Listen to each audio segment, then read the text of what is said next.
Job 11. Then answered Zophar the Naamathite, and said, Should not the multitude of words be answered? And should a man full of talk be justified?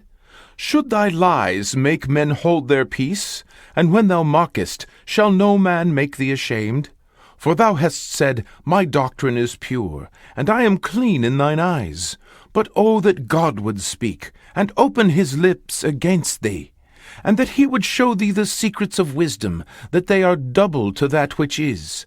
Know therefore that God exacteth of thee less than thine iniquity deserveth. Canst thou by searching find out God? Canst thou find out the Almighty unto perfection? It is as high as heaven. What canst thou do? Deeper than hell. What canst thou know? The measure thereof is longer than the earth, and broader than the sea. If he cut off and shut up or gather together, then who can hinder him? For he knoweth vain men. He seeth wickedness also. Will he not then consider it? For vain men would be wise, though man be born like a wild ass's colt.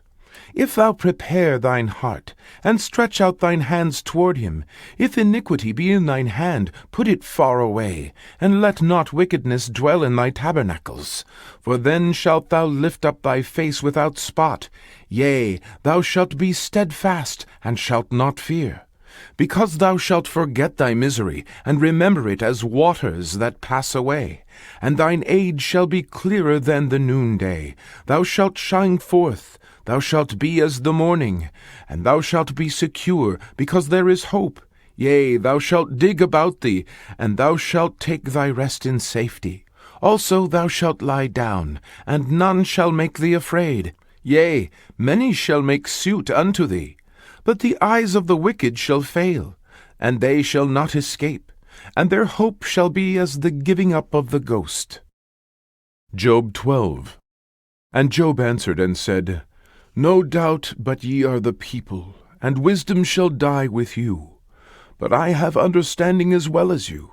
I am not inferior to you. Yea, who knoweth not such things as these? I am as one mocked of his neighbor, who calleth upon God, and he answereth him. The just upright man is laughed to scorn.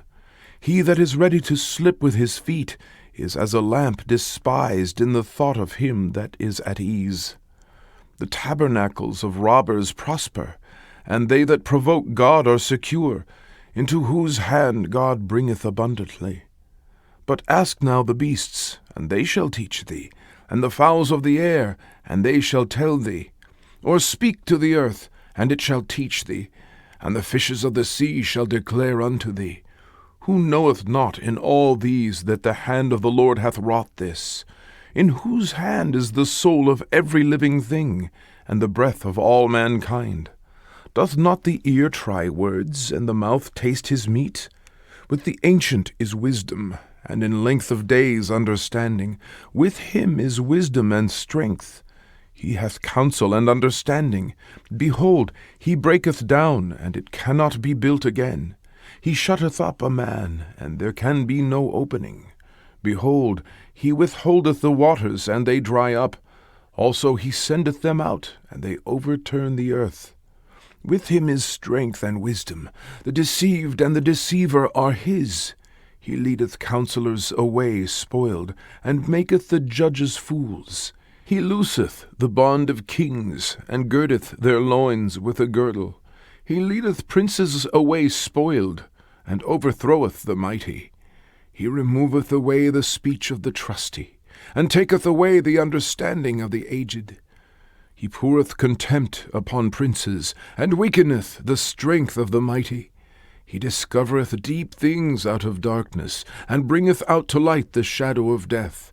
He increaseth the nations, and destroyeth them. He enlargeth the nations, and straiteneth them again. He taketh away the heart of the chief of the people of the earth, and causeth them to wander in a wilderness where there is no way. They grope in the dark without light, and he maketh them to stagger like a drunken man. Job 13. Lo, mine eye hath seen all this, mine ear hath heard and understood it. What ye know, the same do I know also. I am not inferior unto you. Surely I would speak to the Almighty, and I desire to reason with God. But ye are forgers of lies, ye are all physicians of no value. Oh, that ye would altogether hold your peace, and it should be your wisdom. Hear now my reasoning, and hearken to the pleadings of my lips. Will ye speak wickedly for God, and talk deceitfully for him? Will ye accept his person? Will ye contend for God? Is it good that he should search you out? Or as one man mocketh another, do ye so mock him? He will surely reprove you, if ye do secretly accept persons. Shall not his excellency make you afraid, and his dread fall upon you? Your remembrances are like unto ashes, your bodies to bodies of clay. Hold your peace, let me alone, that I may speak, and let come on me what will. Wherefore do I take my flesh in my teeth, and put my life in mine hand? Though he slay me, yet will I trust in him. But I will maintain mine own ways before him. He also shall be my salvation, for an hypocrite shall not come before him.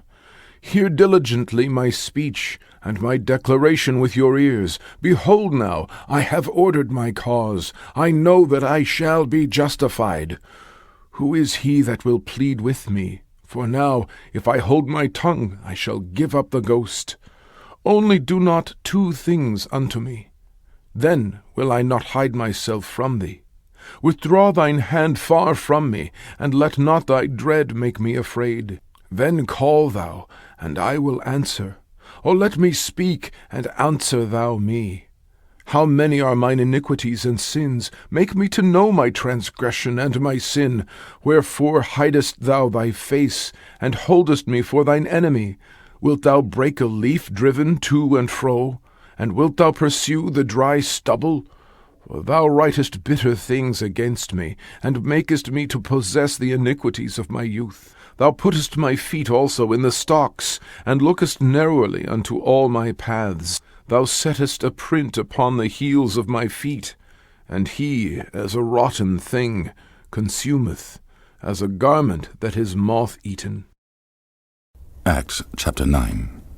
And Saul, yet breathing out threatening and slaughter against the disciples of the Lord, went unto the high priest, and desired him letters to Damascus, to the synagogues, that if he found any of this way, whether they were men or women, he might bring them bound unto Jerusalem. And as he journeyed, he came near Damascus, and suddenly there shined round about him a light from heaven. And he fell to the earth, and heard a voice saying unto him, Saul, Saul, why persecutest thou me? And he said, Who art thou, Lord? And the Lord said, I am Jesus, whom thou persecutest. It is hard for thee to kick against the pricks. And he, trembling and astonished, said, Lord, what wilt thou have me do?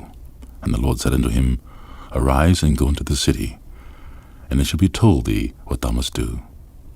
And the men which journeyed with him stood speechless, hearing a voice, but seeing no man.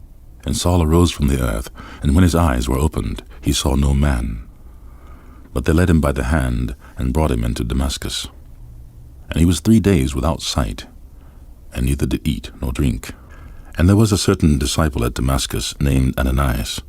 And to him said the Lord in a vision, Ananias. And he said, Behold, I am here, Lord.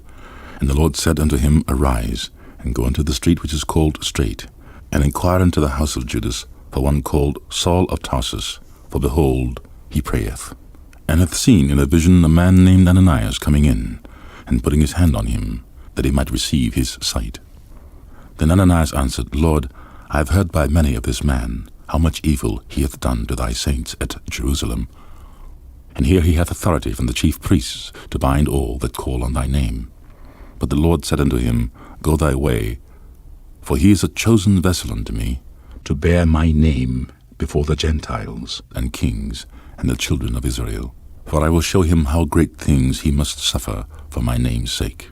And Ananias went his way, and entered into the house, and putting his hand on him, said, Brother Saul, the Lord, even Jesus, that appeared unto thee in the way as thou camest, hath sent me, that thou mightest receive thy sight, and be filled with the Holy Ghost.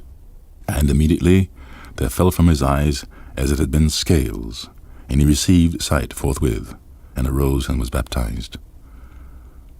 And when he had received meat, he was strengthened. Then was Saul certain days with the disciples which were at Damascus. And straightway he preached Christ in the synagogues, that he is the Son of God.